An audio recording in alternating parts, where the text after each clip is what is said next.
Phone charging में था और मैं चुपचाप बैठा कुछ सोच रहा था कि तुम्हारी बात आई।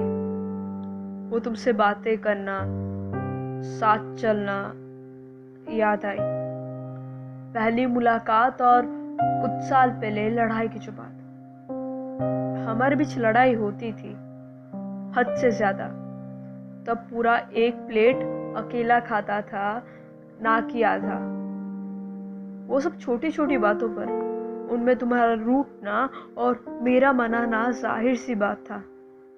क्या करे, तुम्हें चिढ़ाना जो मुझे अच्छा लगता था। रिश्तों में लड़ाई झगड़ा होना ज़रूरी होता है, इससे प्यार बढ़ता है। पर अगर लड़ाई कोई बड़ी बात पे होती है ना, एक खामोश और दूसरा रोता है। उस वक्त हम 3 थे, तुम, मैं और हमारे बीच वो दीवार जो शायद बन चुका था हमारा प्यार का हार। वो खामोश कमरा सब बता दिया था। तुम अलग कमरे में रो रही थी जब मैं तुम्हें गुस्से में कुछ बोल दिया था। वो सन्नाटा कानों में सुनाई दे रहा है आज भी। हाँ, तुम्हारी हर एक बात मुझे याद है आज भी। तब मैं सिर्फ खुद के बारे में सोच रहा था, इसलिए जख्मों में दवा ना देकर दर्द प्यारा लगा था। अब तुम्हारी यादों से ही जी लेता हूँ, तुम्हारी फोटो को देख कर ही माफी मांग लेता हूँ। गलती अब महसूस हो रही है, गुस्सा बड़ा खतरनाक होता है।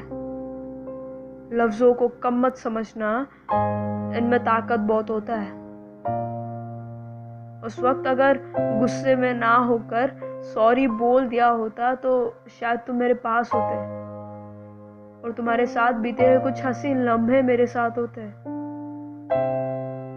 आज भी उस बात को लेके गिल्टी है, इसीलिए तुम तक ये पहुंचना जरूरी है। रिश्ते की गीली जमीन पर अक्सर कोई फिसल जाता है, तब दूसरे को संभालना होता है। ईगो को बीच में मत लाना, वरना बिछड़ने का वक्त आ जाता है।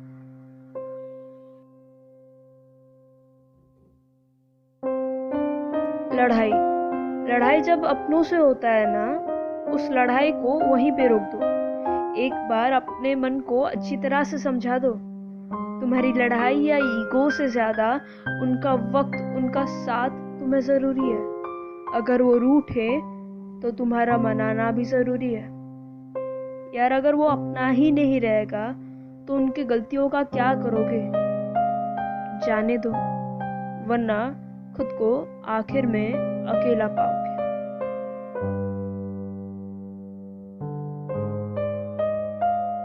सॉरी, ये वर्ड चाहे कितना भी छोटा हो जाए, बड़ी से बड़ी लड़ाई सुलझा देता है।